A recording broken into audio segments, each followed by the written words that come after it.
CM ಸಿದ್ದರಾಮಯ್ಯನವರಿಗೆ ಯಾವ ರೀತಿ ತೊಂದರೆ ಉಂಟಾಗಬಹುದು ಮುಡಾ ಹಗರಣದಲ್ಲಿ ದಿನಕ್ಕೊಂದು ಮಾಹಿತಿ ಲಭ್ಯವಾಗ್ತಾ ಇದೆ. ಸದ್ಯ ಇಡಿ ಈ ಕೇಸ್ಗೆ ಎಂಟ್ರಿ ಕೊಟ್ಟಿದೆ. ನಿಮಗೆ ಗೊತ್ತಿದೆ ಇದರಿಂದ ಸಿಎಂಗೆ ಏನೆಲ್ಲ ಕಷ್ಟಗಳು ಎದುರಾಗಬಹುದು, ಇಡಿ ತನಿಖೆಗೂ ಮುನ್ನ ಯಾವೆಲ್ಲ ಅಂಶಗಳನ್ನು ದಾಖಲಿಸಿಕೊಳ್ಳಬೇಕು ಎಂಬುದರ ಕಂಪ್ಲೀಟ್ ಮಾಹಿತಿ, ಸಿದ್ದರಾಮಯ್ಯನವರಿಗೆ ಯಾವ ರೀತಿ ತೊಂದರೆ ಉಂಟಾಗಬಹುದು, ಸಿದ್ದರಾಮಯ್ಯ ಸೇಫ್ ಆಗ್ತಾರಾ, ಎಲ್ಲದರ ಬಗ್ಗೆ ಒಂದು ಮಾಹಿತಿ ನಿಮ್ಮ ಮುಂದೆ.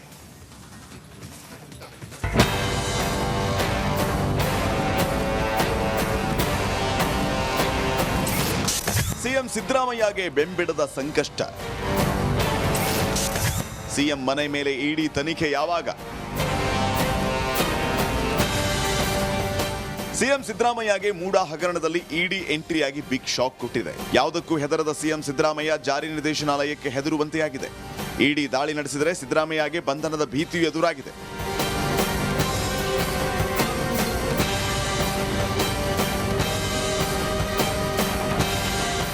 ಇಡಿಯಲ್ಲಿ ಸಿದ್ದರಾಮಯ್ಯ ವಿರುದ್ಧ ಇಸಿಐಆರ್ ದಾಖಲು ಮಾಡಿದೆ. ಹೀಗಾಗಿ ಯಾವಾಗ ಬೇಕಾದರೂ ಇಡಿ ಅಧಿಕಾರಿಗಳು ಸಿಎಂ ಮನೆ ಮೇಲೆ ದಾಳಿ ನಡೆಸಬಹುದು. ಆದರೆ ಇದೆಲ್ಲದಕ್ಕೂ ಮುನ್ನ ಕೆಲ ಅಂಶಗಳು ಇಡಿ ಅಧಿಕಾರಿಗಳಿಗೆ ಸಿಕ್ಕರೆ ಮಾತ್ರ ಸಿದ್ದರಾಮಯ್ಯ ಮೇಲೆ ಆಕ್ಷನ್ ತಗೋಬಹುದು.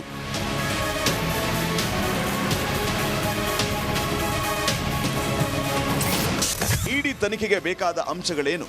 ಜಮೀನು ಖರೀದಿಗೆ ಹಣದ ಮೂಲ ಪತ್ತೆ ಮಾಡಬೇಕು. ಮಲ್ಲಿಕಾರ್ಜುನ ಸ್ವಾಮಿ ಹಣದ ಮೂಲ ಪತ್ತೆ ಆಗಬೇಕು. ಮಲ್ಲಿಕಾರ್ಜುನ ಸ್ವಾಮಿ ದೇವರಾಜು ಹೇಳಿಕೆ ದಾಖಲಿಸಬೇಕು. ಹಣಕ್ಕೆ ತೆರಿಗೆ ಪಾವತಿಯಾಗಿದೆಯಾ ಪರಿಶೀಲಿಸಬೇಕು. ಭೂಸ್ವಾಧೀನ ಪಡಿಸಿಕೊಂಡ ಅಧಿಕಾರಿಗಳ ಹೇಳಿಕೆ ದಾಖಲಿಸಬೇಕು. ಡಿನೋಟಿಫೈ ಮಾಡಿದ ಅಧಿಕಾರಿಗಳ ಹೇಳಿಕೆ ದಾಖಲಿಸಬೇಕು. ಸಿಎಂ ಪತ್ನಿ ಪಾರ್ವತಿಯವರ ಹೇಳಿಕೆ ಪಡೆಯಬೇಕು. 14 ಸೈಟ್ ಮಂಜೂರು ಮಾಡಿದವರ ವಿಚಾರಣೆ, ಸೂಕ್ತ ಸಾಕ್ಷಿಗಳ ನಂತರ ಸಿಎಂ ವಿಚಾರಣೆಗೆ. ಅಗತ್ಯವಿದ್ದರೆ ಸಿಎಂ ಮನೆ ಕಚೇರಿ ಮೇಲೂ ದಾಳಿ.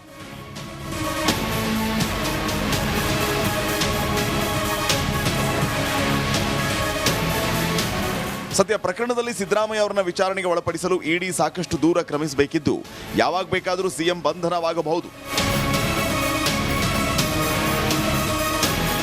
Nagaraj Appasandra, crime bureau, republic Kannada. ಒಂದು ಕಡೆ ಬಂಧನವಾಗಬಹುದು ಅನ್ನುವಂಥ ಚರ್ಚೆಗಳು ಕೂಡ ಆಗ್ತಾ ಇದೆ. ಆಮೇಲೆ ಇದರ ಹಿಂದೆ ಪಾಲಿಟಿಕ್ಸ್ ಕೂಡ ಇದೆ, ಅದು ಎಲ್ರಿಗೂ ಗೊತ್ತಿರುವಂಥ ವಿಚಾರ. ಬೇರೆ ಬೇರೆ ಕಾರಣಗಳು ಕೂಡ ಇರುತ್ತೆ. ಹಾಗಂತ ಈ ಹೇಮಂತ್ ಸೊರೇನ್ ಬಂಧನ ಆಯಿತು, ಆಮೇಲೆ ಡೆಲ್ಲಿಯಲ್ಲಿ ಅರವಿಂದ್ ಕೇಜ್ರಿವಾಲ್ ಬಂಧನ ಆಯಿತು, ಅಷ್ಟು ಈಸಿಯಾಗಿ ಸಿದ್ದರಾಮಯ್ಯ ಬಂಧನ ಸಾಧ್ಯ ಇಲ್ಲ ನನ್ನ ಪ್ರಕಾರ ಅಷ್ಟು ಬೇಗ ಸಾಧ್ಯ. ಈಗ ನೋಡಿ, ಹೇಮಂತ್ ಸೊರೇನ್ ವಿರುದ್ಧೆಲ್ಲ ಬಂಧನ ಆದಾಗ ಅಲ್ಲಿ ಪಕ್ಷ ಸಿಡಿದೇಳೋದು, ಜಾತಿ ಸಿಡಿದೇಳೋದು ಹಂಗಾಗಲ್ಲ. ಆಮೇಲೆ ಅರವಿಂದ್ ಕೇಜ್ರಿವಾಲ್ ಅಲ್ಲೂ ಹಂಗಾಗಲ್ಲ.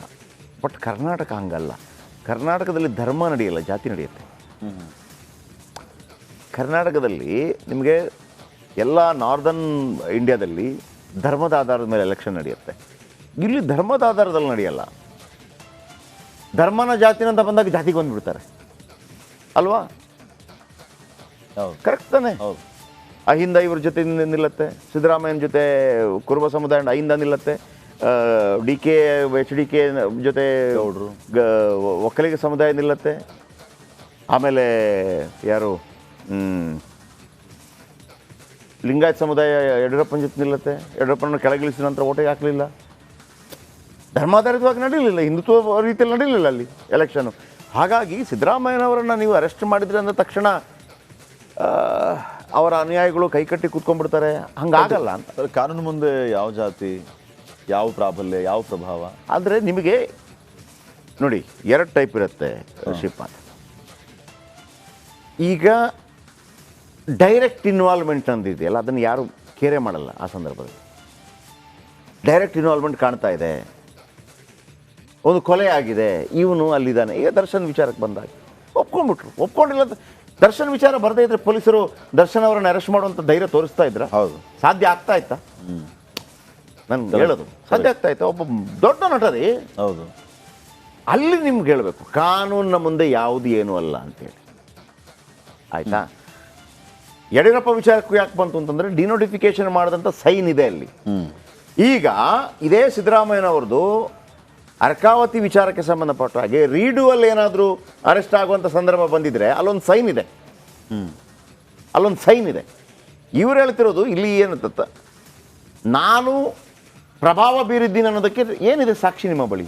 ಇಲ್ಲವೇ ಇಲ್ಲ ಇಲ್ಲಿ ತನಕ. ನನ್ನ ಪ್ರಕಾರ ಇರಬಹುದೇನೋ ಅಂತ ನಾನು ಮೊನ್ನೆಯಿಂದ ಪ್ರತಿಪಾದಿಸ್ತಾ ಇರೋದೇನು ಗೊತ್ತಾ? ನೀವು ಮಲ್ಲಿಕಾರ್ಜುನ ಸ್ವಾಮಿ ತಿರ್ಕೊಳ್ಳಿ. ಯಾರ್ದು ಸಿದ್ದರಾಮಯ್ಯನವರ ಅಳಿ ಅಂತ ಬಾಮೈದ ಅಂತ ಇಟ್ಕೊಳ್ಳಿ. ನೀವೊಂದು ಡಿ ಸಿ ಆಫೀಸ್ಗೆ ಹೋದಾಗ ನೀವು ಸಿದ್ದರಾಮಯ್ಯನವರ ಬಾಮೈದ ಅಂತ ಹೇಳಿದಾಗ ಆ ಡಿ ಸಿ ಕೆಲಸ ಮಾಡ್ಕೊಡ್ತಾನೆ ಮಾಡ್ಕೊಡಲ್ವ? ಸಿದ್ದರಾಮಯ್ಯ ಫೋನ್ ಮಾಡಿ ಹೇಳ್ಬೇಕು ಅದಕ್ಕೆ, ಬಾಮೈದ ಬಂದಿದ್ದಾರಪ್ಪ ಮಾಡೋಣ. ಅವರೇ ಎದ್ದು ಬಂದು ಮಾಡ್ತಾರೆ. ಹೆಂಡತಿ ತಮ್ಮ ರೀ ಎಂಟಿ ಅಣ್ಣ ರೀ ಮಾಡ್ರಿ ಅಂತ ಅಂದ್ಬಿಟ್ಟು ತಹಶೀಲ್ದಾರ್ ಮಾಡ್ಕೊಡ್ತಾರೆ. ಅಲ್ಲಿಗೆ ಸಿದ್ದರಾಮಯ್ಯ ಪ್ರಭಾವ ಬಳಕೆ ಆಗಿದೆ ಅಂತ ಒಪ್ತೀರಿ? ಅದು ಯಾರು ಬಳಕೆ ಮಾಡ್ಕೊಂಡ್ರು ಅಂತ ಸಿದ್ದರಾಮಯ್ಯ ಬಳಸಿದ್ರಾ ಕ್ವಶನ್ ನನಗೆ ಗೊತ್ತೇ ಇಲ್ಲಪ್ಪ. ನೀನು ಮಾಡ್ಕೊಂಡೆ, ನನ್ನನ್ನು ಮಿಸ್ಯೂಸ್ ಮಾಡ್ಕೊಂಡ್ರೆ ನಾನೇನು ಮಾಡಲಿ ಅಂತ ಪ್ರಶ್ನೆ ಬಂದರೆ ಅದು ಪ್ರಭಾವಕ್ಕೆ ಈ ಪ್ರಭಾವಕ್ಕೆ ಇಲ್ಲ. ಸಿದ್ದರಾಮಯ್ಯಂದು ಫೋನ್ ಬಂತು, ಮೌಖಿಕವಾಗಿ ಸಿದ್ದರಾಮಯ್ಯ ಹೇಳಿದ್ರು ಕೂಡ ತಪ್ಪೇ. ಸಿದ್ದರಾಮಯ್ಯನವರು ಒಂದು ವೇಳೆ ಬರೆದು ಇಲ್ಲ ಇದನ್ನು ಮಾಡಿಕೊಡಿ ಅಂತ ಹಾಕಿದರೆ ಅಥವಾ ಬಾಯಿ ಮುಖಾಂತರ ಅಥವಾ ಫೋನ್ ಮುಖಾಂತರ ಹೇಳಿದರೆ ಸಿದ್ದರಾಮಯ್ಯ ಅರೆಸ್ಟ್ ಆಗೋದ್ರಲ್ಲಿ ಯಾವುದೇ ತಪ್ಪಿಲ್ಲ. ಇದ್ರ ಮಧ್ಯೆ ಈಗ ದಲಿತ್ ಸಿ ಎಂ ಕೂಗು ಮತ್ತೆ ಕೇಳಿ ಬರುತ್ತೆ. ಇನ್ನೊಂದು ಪಾಯಿಂಟ್, ಓಕೆ, ಅಂದ್ರೆ ಒಂದು ವೇಳೆ ಅದು ಆ ಕಡೆ ಈ ಕಡೆ ಆದ್ರೆ ಅವರನ್ನು ಮಾಡ್ಕೊಳ್ಳಿ ಅಂತ ಹೇಳಿ ಅಶೋಕ್ ಮಾತಾಡಿದ್ದಾರೆ ಅಂತ ತಗೊಳ್ಳಿ. ಇನ್ನು ಆರ್ ಅಶೋಕ್ ವಿರುದ್ಧ ಭೂ ಕಬಳಿಕೆ ಆರೋಪ ಕೇಳಿ ಬಂದಿದೆ. ಆರ್ ಅಶೋಕ್ ವಿರುದ್ಧ ಪರಮೇಶ್ವರ್ ಹೊಸ ಬಾಂಬ್ ಸಿಡಿಸಿದ್ದಾರೆ. ಎಲ್ಲಿ ಭೂ ಕಬಳಿಕೆ ಆಗಿದೆ? ಲೊಟ್ಟೆಗೊಲ್ಲಹಳ್ಳಿಯಲ್ಲಿ 100 ಕೋಟಿ ಹಗರಣ ಆಗಿದೆ ಅಂತ ಹೋಮ್ ಮಿನಿಸ್ಟರ್ ಹೇಳ್ತಾ ಇದ್ದಾರೆ. ಜಮೀನು ಹಗರಣದ ದಾಖಲೆಯನ್ನ ನೀಡ್ತೀವಿ ಅಂತ ಹೇಳ್ತಾ ಇರೋದು. ಲೊಟ್ಟೆಗೊಲ್ಲಹಳ್ಳಿಯಲ್ಲಿ ಭೂ ಹಗರಣ ನಡೆದಿದೆ. ಕಾಂಗ್ರೆಸ್ ಆರೋಪಕ್ಕೆ ಬಿಜೆಪಿ ತಿರುಗೇಟ್ ನೀಡುತ್ತಾ ಆರ್ ಅಶೋಕ್ ಅವರು ಇದಕ್ಕೆ ರಿಯಾಕ್ಟ್ ಮಾಡ್ತಾರಾ? ಭೂ ಕಬಳಿಕೆ ಆರೋಪ ಈಗ ಅಶೋಕ್ ಅವರ ವಿರುದ್ಧ ಕೇಳಿ ಬಂದಿದೆ.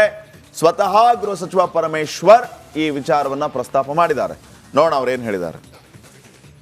2016-10-2009 ಓನರ್ಶಿಪ್ ಬಂದ್ಬಿಡ್ತು. ಕ್ರಯಪತ್ರ ತಗೊಂಡು ಕ್ರಯ ಮಾಡಿಕೊಂಡ್ರು ಆರ್ ಅಶೋಕ್ ಅವರು.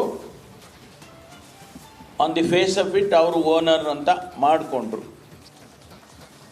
ಆದರೆ ರಾಮಸ್ವಾಮಿ ಅವ್ರ ಕಡೆ 16/10/2009 ಡಿನೋಟಿಫೈ ಮಾಡಿಕೊಡಿ ಅಂತೇಳಿ ಸರ್ಕಾರಕ್ಕೆ ಅರ್ಜಿ ಕೊಡಿಸ್ತಾರೆ.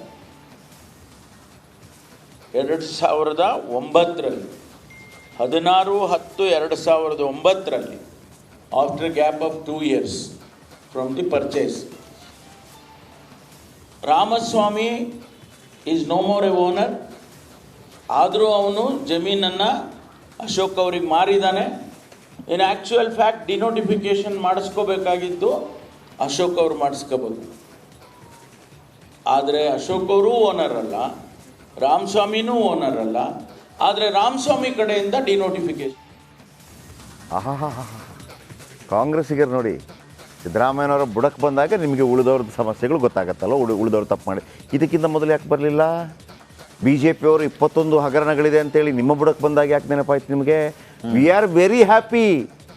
ನೀವು ಕಾಂಗ್ರೆಸ್ನವರು ಬಿ ಜೆ ಪಿಯವರ ಪ್ರತಿಯೊಬ್ಬರ ಏನು ಭ್ರಷ್ಟಾಚಾರವನ್ನು ಬಯಲು ಮಾಡ್ತಾ ಹೋಗಬೇಕು. ಬಿ ಜೆ ಪಿಯವರು ಕಾಂಗ್ರೆಸ್ನವರ ಪ್ರತಿಯೊಂದು ಭ್ರಷ್ಟಾಚಾರವನ್ನು ಬಯಲು ಮಾಡ್ತಾ ಹೋಗಬೇಕು. ನೀವು ಹೆಂಗೆ ಹೊಡೆದಾಡಬೇಕು ಅಂತಂದರೆ ಹೊಡೆದಾಡಿ ನೀವೆಲ್ಲ ಜೈಲಿಗೆ ಹೋಗಬೇಕು.